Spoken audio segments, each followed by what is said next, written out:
فاسق و فاجر لانتی یزید مرا کیسے. اختتام اسی پر ہونا ہے, ختم بات اسی پہ کرنی ہے. تو یزید جو تھا شراب کا زنا کا عادی تھا, اس کو روم کی ایک عیسائی لڑکی سے عشق ہو گیا.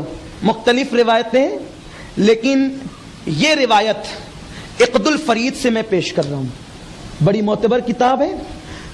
اس کو ایک عیسائی لڑکی جو روم کی تھی اس سے عشق ہو گیا.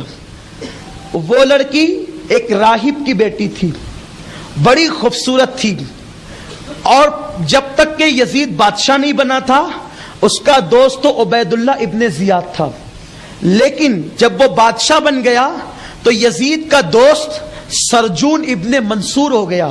یہ سرجون بھی خوبصورت تھا, یزید کا بھی جوانی کا عالم تھا, تو یہ دونوں ایک لڑکی کے ساتھ افیئر کرتے تھے.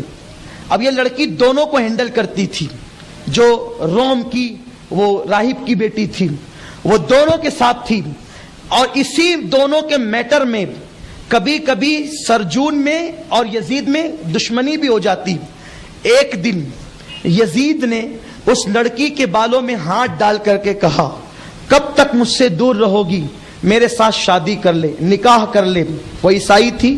اس نے کہا یزید کل آنا, لیکن سن, جیسے آج اکیلے آیا ہے ویسے کل بھی اکیلے آنا, سرجون کو یا کسی کو لانا مت, کل تجھ سے کوئی خاص بات ہوگی.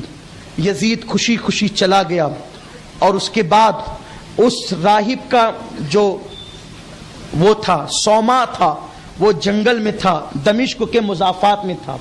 یہ آیا صبح کے وقت, اور آنے کے بعد اس لڑکی نے خنجر کو اپنے لباس میں چھپا لیا, اور چھپانے کے بعد اس کو جہاں لے جانا تھا وہاں شراب کا انتظام تھا.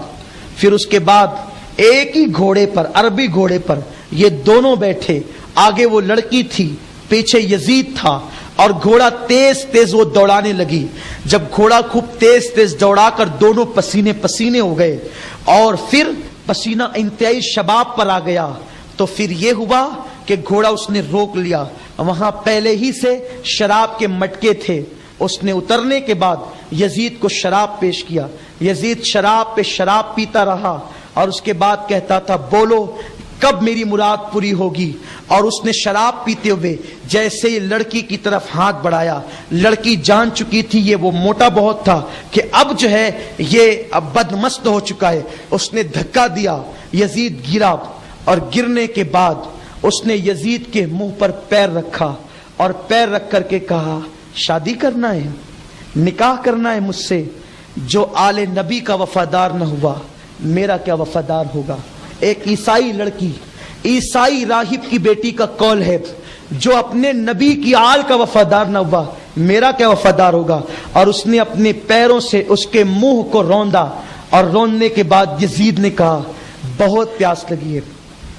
ماہرین کہتے ہیں بہت دوڑنے کے بعد اگر شراب پی لی جائے تو پیاس آپے سے باہر ہو جاتی.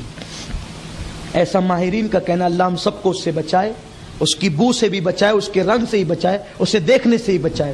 لیکن ماہرین کی تحقیق یہ ہے جب کوئی بہت دوڑ لے, شراب پی لے, پیاس حد سے زیادہ باہر ہو جاتی ہے. اس نے کہا چند قطرے پانی پلا دے. اس نے کہا تو اپنے باپ کا بھی غدار ہے, تیرے باپ نے تجھے وصیت کی تھی آل نبی کے ساتھ اچھا سلوک کرنا, لیکن تو نے اپنے باپ سے بھی وفاداری نہیں کی, تو نے اپنے باپ کی مسند کو بدنام کیا. اور اس کے بعد اس نے خنجر نکالا اور یزید کی شہرت کو کاٹ دیا. اس طرح ادھر غلاف کعبہ جل رہا تھا, ادھر یزید اخیر میں تڑپ رہا تھا. وہ لڑکی لوٹ گئی, اور لوٹنے کے بعد اس نے سرجون ابن منصور کو پوری داستان بتائی. اور لیکن یہ ہوا کہ چونکہ یزید 3-4 دن غائب رہتا تھا لڑکیوں کے پاس, تو اس کو کوئی ڈھونڈنے بھی نہیں نکلا. کہیں گیا ہوگا بدمستی کے لیے, کہیں گیا ہوگا عیاشی کے لیے, کہیں گیا ہوگا برائی کے لیے, لوٹ آئے گا. 5 دن تک جب وہ نہیں آیا تو لوگوں نے کہا اب ڈھونڈنا چاہیے. ڈھونڈتے ڈھونڈتے جب اس کو وہاں پر وہ گئے ہیں, جب ڈھونڈنے کے بعد اس جنگل میں پہنچے ہیں تو کیا دیکھا کہ یزید کے جسم میں کیڑے پڑے ہوئے ہیں, اور اس کا سر اس کے جسم سے الگ ہے. لوگوں نے کہا اب دمشق لے جانا مناسب نہیں ہے, اس کو یہیں پہ دفن کر دو, جنازے کی نماز پڑھے بغیر. حوالہ میں نے دیا ہے عقد الفرید. نماز جنازہ پڑھے بغیر، غسل دیے بغیر، صرف دنیا سے یزید کا عیب چھپانے کے لیے یزید کو اسی جنگل میں وہیں پہ دفن کر دیا گیا۔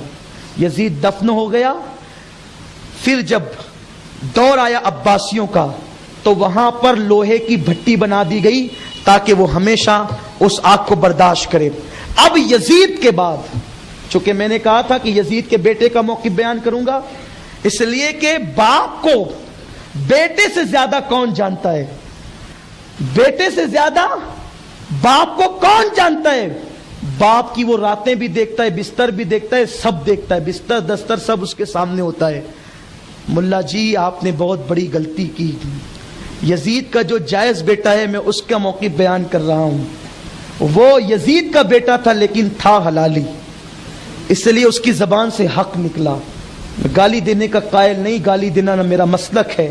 جو رسول اللہ نے حدیث میں کہا اگر آپ اس کو گالی سمجھتے ہیں تو میں نہیں سمجھتا کہ کوئی مسلمان اتنی بڑی جسارت کرے گا۔ آقا نے فرمایا جو میرے اہل بیت سے دشمنی کرے وہ حلالی نہیں ہو سکتا، اور آقا نے جو کہا میں وہ نہیں کہہ رہا ہوں، ابھی تو صرف غیر حلالی کہہ رہا ہوں۔ تو یزید کا بیٹا جو تھا اس کا نام تھا معاویہ اصغر۔ یزید کا ایک بیٹا خالد نام کا بھی تھا، اور بھی اس کا ایک بیٹا پاگل بھی تھا۔ یزید کے 5 بیٹے تھے، اس میں سے ایک بیٹا پاگل ہو گیا تھا۔ آل نبی کے ساتھ دشمنی اچھی نہیں ہے، اللہ دنیا میں سزا دیتا ہے اور بہت بری سزا ملتی ہے۔ ایک بیٹا پاگل ہو گیا تھا، لیکن معاویہ اصغر جو تھا وہ نمازی تھا۔ وہ کہتے ہیں نا کہ وہ ولی کے پیٹ میں شیطان، تو ویسا ہی ہو گیا۔ امیر معاویہ کے یہاں یہ پیدا ہو گیا، اور یزید پلید کے یہاں جو معاویہ اصغر تھا وہ نمازی تھا، کچھ حد تک وہ نیک تھا۔ تو اس کو لوگوں نے کہا معاویہ تیرا باپ مر گیا، اب ہم تجھے اپنا خلیفہ مانتے ہیں، یہ اقتدار کی کرسی حاضر ہے، اور یہ لو وہ ممبر پہ چڑھا۔ اب نوٹ فرمائیں یزید کے بیٹے کی تقریر کیا ہے۔ وہ ممبر پہ چڑھا اور اس نے کہا تمہاری محبتوں کا شکریہ، میں شکریہ ادا کرتا ہوں تمہاری محبتوں کا کہ تم لوگوں نے مجھے اس قابل سمجھا کہ تخت خلافت پر بٹھائے، لیکن سنو میرے باپ نے ظلم کیا، اور جس تخت پر، جملے نوٹ کریں، جس تخت پر آل نبی کے خون کے دھبے ہو میں اس تخت پر نہیں بیٹھ سکتا۔ جس تخت کے ساتھ آل نبی کی بددعا ہو وہ تخت مجھے نہیں چاہیے، اور میں اس تخت پر ہرگز نہ بیٹھوں گا جس تخت کے لیے نبی کے شہزادوں کو کربلا میں تڑپایا گیا ہے۔ اس لیے آج کے بعد کوئی مجھے تخت پر بیٹھنے کی گزارش نہ کرے۔ یہ کہہ کر ممبر سے نیچے اترا اور گھر میں گیا، پھر کبھی وہ باہر نہیں نکلا۔ چند دنوں کے بعد اس کا انتقال ہو گیا، اور جب اس کے جنازے کو باہر نکالا گیا اور پھر حضرت عبداللہ ابن زبیر رضی اللہ تعالیٰ کے ہاتھ میں لوگوں نے بیعت کر لی، مختار ثقفی اٹھا، اور یہ ایک طویل داستان ہے، اور 5 بیٹے اس کے ایسے ہی مرے، پھر اس کی اولاد دنیا میں باقی نہ رہی۔